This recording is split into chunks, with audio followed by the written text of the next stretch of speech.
Hi friend, कैसे हैं आप सब। आशा करती हूँ आप सब ठीक होंगे, स्वस्थ होंगे। मैं भी ठीक ही हूँ। तो जैसा कि आप सबको मैंने कल बताया था कि मैंने हॉस्पिटल में हूँ और आई हूँ अपने छोटे बाबू को इंजेक्शन दिलवाने के लिए। दिल्ली के बच्चे ने काट लिया था, तो आज कल मैं लाई थी उसे इंजेक्शन लगवा करके। तो शाम को तो वो ठीक ही था। ऐसे ऐसी घटना मेरे साथ हुई है, सोचा आप सबको बता दूं।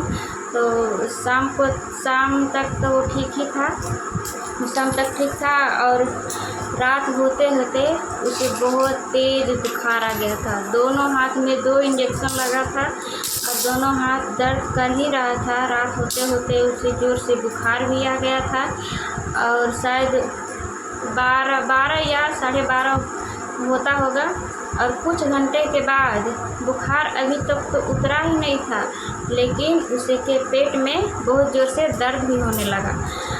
मैं तो समझ में नहीं आ रहा था कि मैं क्या करूं। मैं इतना ज़्यादा घबरा गई थी, इतना ज़्यादा घबरा गई थी कि अब क्या ही बताऊं। और यहाँ पर तो हॉस्पिटल भी नहीं है, क्योंकि मैं इतना बहुत ज़्यादा ही देहात, एक छोटा सा गांव है और हॉस्पिटल भी नहीं है। किसी का अगर रात में तबीयत भी ख़राब हो जाए तो समझ में नहीं आता किधर जाए किधर ना जाए। और मेरे बच्चे के पेट में इतना ज़्यादा दर्द हो रहा था और वो डॉक्टर भी था, इंजेक्शन तो लगा दिया लेकिन उल्टी का दवाई दिया था। तो हम लोग ने पूछा कि किस चीज़ का दवाई, तो बोली कि ज़्यादातर बच्चों के जब इंजेक्शन लगता है तो वो घबराहट होता है या उल्टी होने लगता है। तो हम लोगों ने सोचा कि ठीक है, और वो खाली पेट दी थी उल्टी की दवा देने के लिए। तो उसी रात में पेट दर्द करने लगा और बुखार भी आ गया था। तो अब उल्टी का दवाई थोड़े ना दिया जाता है, वो तो सुबह खाली पेट देते हैं। तो समझ में नहीं रहा था, खाली पेट उल्टी का दवाई दी थी और पेट दर्द के और बुखार का दवाई दी ही नहीं थी। और पूछने पर बोल रही थी कि कुछ भी नहीं होगा, सिर्फ उल्टी होगा, वो भी सुबह में। तो आप लोग खाली पेट इसे दवा दे दीजिएगा। और घर पर भी नहीं था। मुझे लगा कि हर चीज़ का दवा मैं घर पे रखती हूँ, और पेट दर्द का, बुखार का, उल्टी का, सब कुछ का दवा रखती हूँ। लेकिन ध्यान ही से उतर गया कि सब दवा ख़त्म हो गया, ना बुखार का था और ना ही पेट दर्द का था। समझ में नहीं आ रहा था क्या करूँ।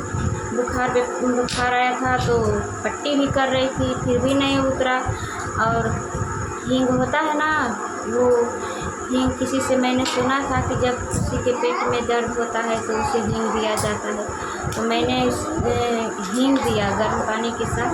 तो उस वक्त तो नहीं, लेकिन कुछ घंटे के बाद आराम हुआ।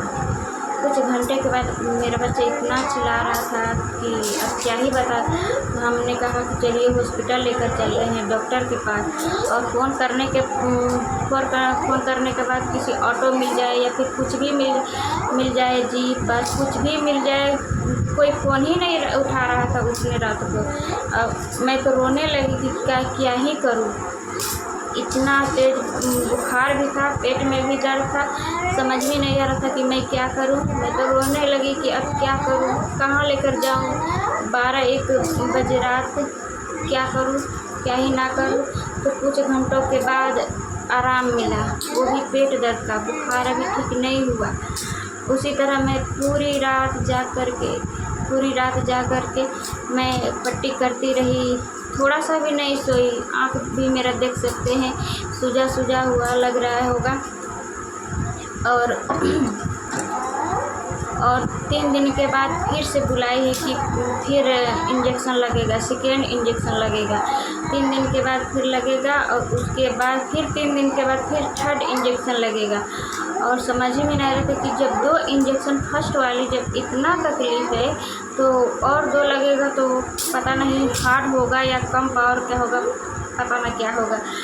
एक BCG या DPT ये सब टीकाकरण होता है, तो साथ में सब दवा देती है ना कि हाँ बुखार होगा तो ये दवा देना, या फिर कुछ भी हुआ था। ये इंजेक्शन देने के बाद तो कुछ दिया ही नहीं, बोली कुछ भी नहीं होता है। और उसके सुबह में जब फ़ोन मैंने किया था तो बोली कि ऐसा तो कुछ होता ही नहीं है, ना ही बुखार आता है और ना ही उल्टी होता है। हाँ, बुखार नहीं आता है और ना ही पेट में दर्द होता है। शायद आपका बच्चा कुछ खा लिया होगा उसी के वजह से, और जो हाथ में दर्द है उसकी वजह से बुखार आया होगा। पेट दर्द तो नहीं होता है, ऐसे कैसे हो सकता है? तो क्या ही बताओ, बहुत ज़्यादा ही परेशान हूँ, अभी भी हूँ। अभी तो खेल ही रहा है। सुबह मैंने दवा मांगी, बाज़ार गए थे दवा लाने के लिए, तो दवा मांगी मैं तो दी हूँ पेट दर्द का और बुखार का, तो अभी जाकर आराम मिला है। तो अभी खेल रहा है तो कुछ ज़्यादा ठीक ही है, ठीक लग रहा है। नहीं तो रात में मैं इतना ज़्यादा परेशान हो गई थी, इतना ज़्यादा परेशान हो गई थी कि मैं क्या ही बताऊँ। मुझे तो कुछ सूझ ही नहीं रहा था कि मैं क्या करूँ। तो आप लोग से बस यही दुआ करती हूँ कि आप लोग भी दुआ करिए कि जल्द से जल्द मेरे बच्चा ठीक हो जाए। थैंक यू, धन्यवाद।